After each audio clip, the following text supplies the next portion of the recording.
ચાલો આજે આપણે સરસ એવા અપ્પમ બનાવીએ। જુઓ, સૌથી પહેલાં મેં રવો લઈ લીધો છે।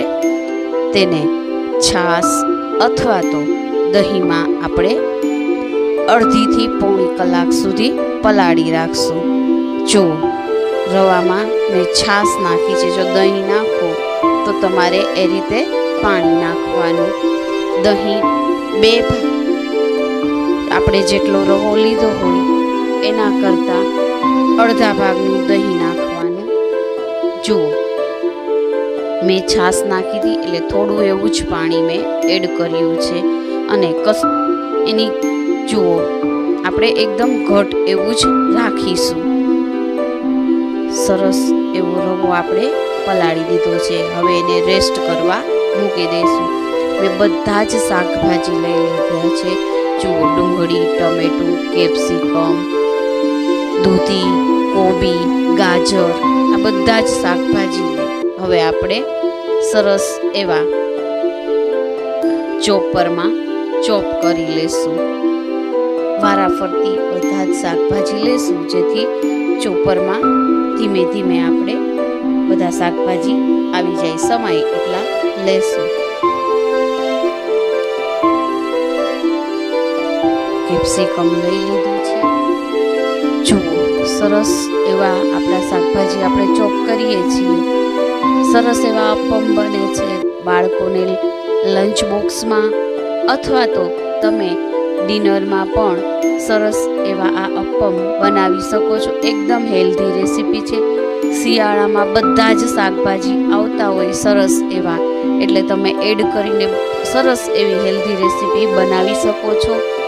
જો આ વિડીયો ગમે તો લાઈક, શેર અને સબસ્ક્રાઈબ જરૂરથી કરજો।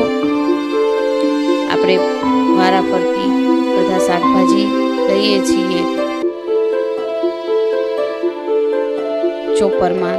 જુઓ, સરસ એવા ચોપ થાય છે, એકદમ ઝીણું થઈ જાય છે, દૂધી પણ થઈ જાય છે અને કોબી પણ સરસ એવી થઈ જાય છે, એકદમ ઝીણું એવું સરસ થઈ જાય છે ચોપિંગ। હવે આપણે એને બેટરમાં નાખ્યા પછી જુઓ, આપણું બેટર એકદમ ઘટ છે, એમાં આપણે થોડું એવું પાણી અથવા તો છાશ જે તમે ઉમેરો તે અને ધાણા ભાજી નાખી દેશું।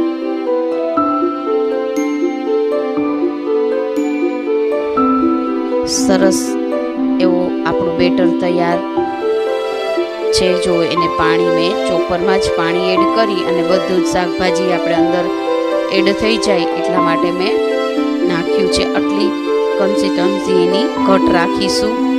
હવે ચટણી બનાવી લેશું। એના માટે મેં ટોપરું, દાળિયાની દાળ, લસણની 4 થી 5 કળી, આદુનો ટુકડો, ધાણા ભાજી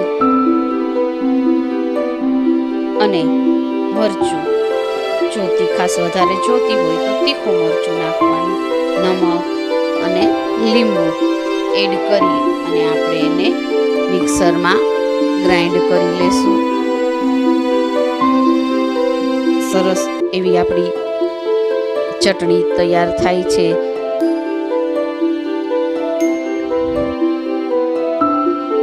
જો સરસ એવી આપણી ચટણી બની ગઈ છે।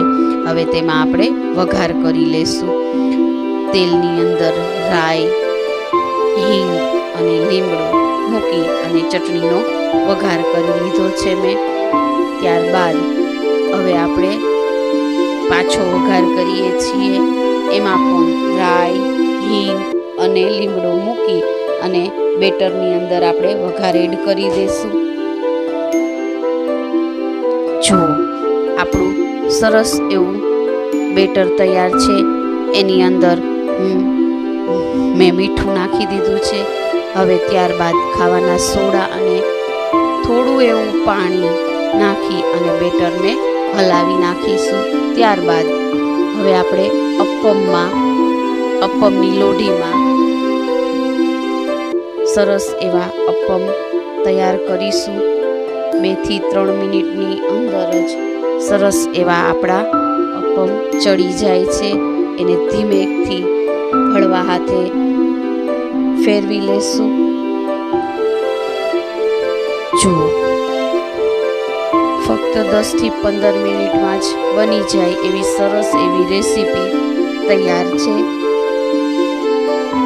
સરસ એવા અપમ આપણા તૈયાર થઈ ગયા છે. બધા જ થોડા એવા ગોલ્ડન કલરના થાય ત્યાં સુધી એને ચડવા દેવાના. સરસ એવા અપમને આપણે કાઢી લેશું. બધા થઈ ગયા છે. હવે આપણે ટ્રે તૈયાર કરી લેશું આપણી નાસ્તાની. ચટણી અને લસણની ચટણી સાથે એને સર્વ કરીશું. સરસ એવા આપણા અપમ